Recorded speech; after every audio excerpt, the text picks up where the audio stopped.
C'est vendredi, c'est les avis d'Alexis, bienvenue dans ce nouvel épisode. J'ai un œil qui merde un petit peu, je me suis fait lancer. Merci d'ailleurs à David Ethan pour son aide, il m'a beaucoup aidé. C'est le concept de l'aide, hein, tu me diras. Unliftable de Iñaki Zabaleta, je crois, de mémoire, et ça a été sorti avec Pingouin, mais je crois que Iñaki est un magicien espagnol qui a sa propre société, donc je sais pas pourquoi ça a été sorti avec Pingouin, bref, peu importe, l'important c'est que je vous parle de ce tour-là.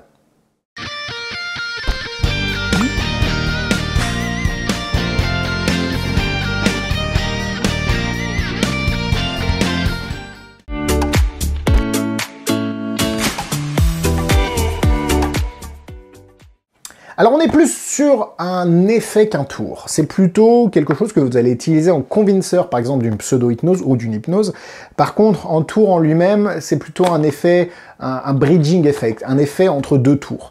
L'idée est simple, vous allez poser le jeu sur la table, et le spectateur ne va pas pouvoir le lever, il va être collé à la table. C'est un peu l'effet du lourd léger que vous pouvez retrouver sous différentes dénominations, et ça marche très bien avec quelques limitations dont on va parler.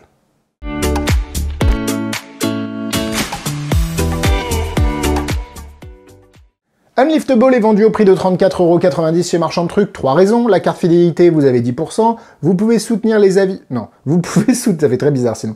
Soutenir les avis si vous commandez chez Marchand de Trucs, que ce soit ce produit ou un autre. D'ailleurs, laissez le petit commentaire. Merci les avis. Super les avis. Alexis, merci beaucoup. J'aimerais t'épouser. Oh, t'es déjà pris. Dommage. Quand vous passez commande chez Marchand de Trucs. Et en plus, vous avez la vidéo explicative en français disponible sur votre espace client dès votre achat. Est-ce que j'ai dit que le lien était dans la description? Bon, vous commencez à avoir l'habitude.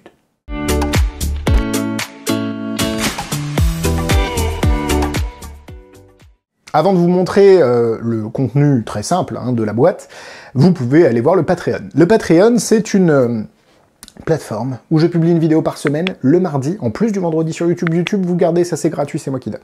Le Patreon, c'est un abonnement, 8,90 € par mois, où vous avez 89 € à l'année, ce qui est honnêtement, pour 52 vidéos, pas excessivement cher, ça fait 1,50 € la vidéo, ça fait à peu près un café. 1,50 € la vidéo, ouais, un peu plus, mais 70. Bon, si vous voulez faire les calculs, n'hésitez pas.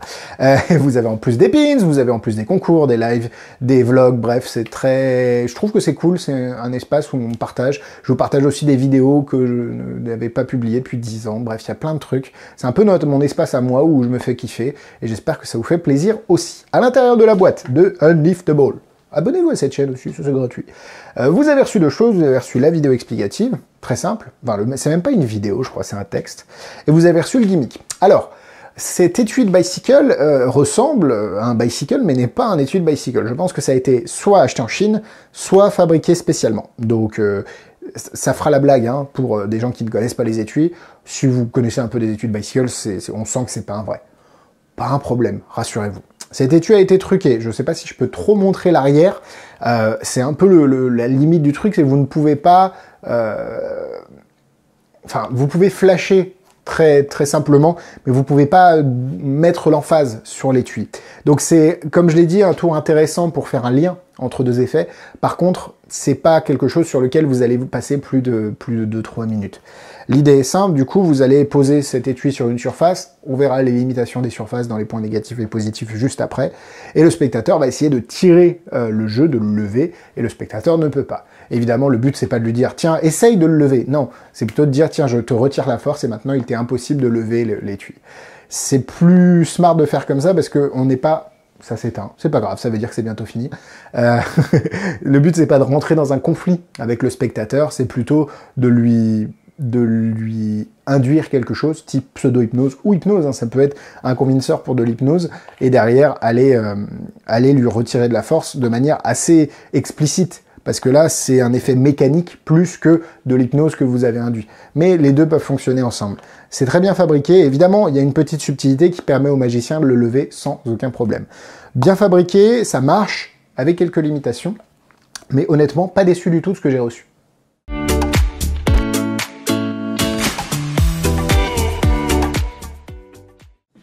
Alors on va faire une petite démonstration, mais regardez, la démonstration, en fait, elle se fait sur une surface qui est lisse. D'habitude, j'ai un tapis ici. Bah là, j'en ai pas, parce que, en fait, sur le tapis, ça ne marche pas.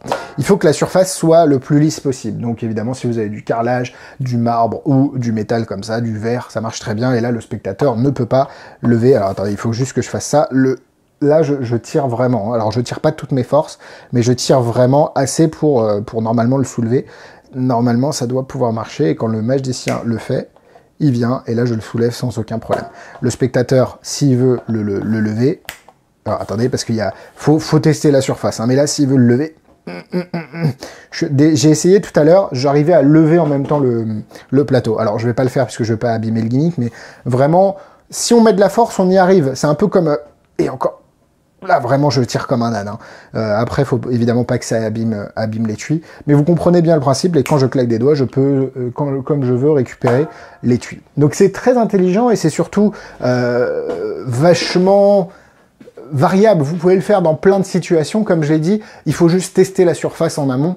Notamment, moi, j'ai une table en bois. Je sais que le bois est un petit peu grainé. Donc, en fait, ça fait des imperfections. Et à partir du moment où il y a de l'air dessous, parce que c'est un peu le concept, eh bien, vous n'allez pas pouvoir faire l'effet. Il faut vraiment que ce soit le plus lisse possible.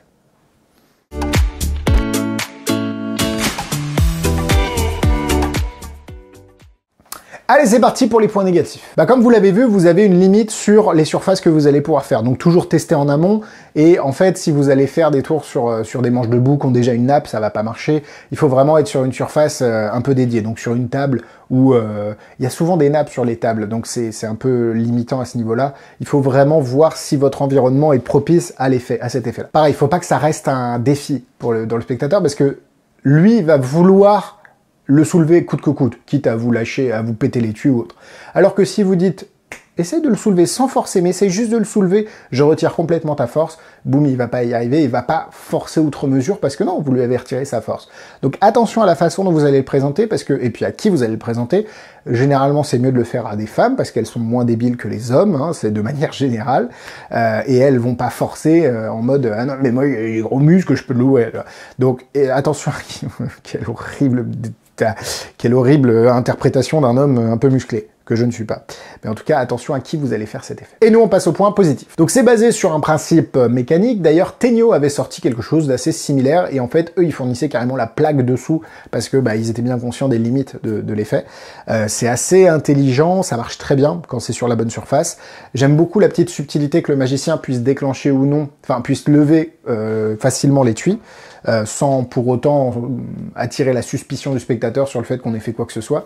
Donc honnêtement, c'est très bien pensé, c'est très bien fabriqué, c'est pas excessivement cher, et je trouve que c'est un effet un petit peu différent de ce qu'on a l'habitude de voir en magie, et surtout, à l'intérieur de l'étui, vous pouvez mettre, j'arrive pas à le soulever, à l'intérieur de l'étui, il n'y a rien de spécial, vous pouvez mettre vos cartes sans problème, et faire ensuite une routine de cartes. Évidemment, c'est mieux quand le jeu est dans l'étui au départ, parce que ça rajoute du poids et de la rigidité, et après, vous pouvez sortir le jeu, donc c'est très bien pour introduire quelque chose en disant je peux vous influencer, je peux vous hypnotiser, et après faire une routine plus complète avec un jeu de cartes, de la manip et des choses plus classiques, mais en tout cas c'est un très bon tour d'entrée je trouve, ou entre deux effets, comme je l'ai dit depuis le départ. Honnêtement, je suis satisfait, ça marche. C'est pas forcément mon style de magie, mais ça marche et ça marche bien. Donc pour moi, ce sera 3 cœurs, bon effet, pas forcément quelque chose que je vais faire. Attention aux endroits où vous allez le faire et à qui vous allez le faire, mais si vous réunissez tous ces éléments, vous avez quelque chose d'assez unique et qui va marquer l'esprit des spectateurs pendant longtemps. Niveau difficulté, le plus dur étant de trouver la personne et donc la surface, rien d'autre à faire, 2 étoiles.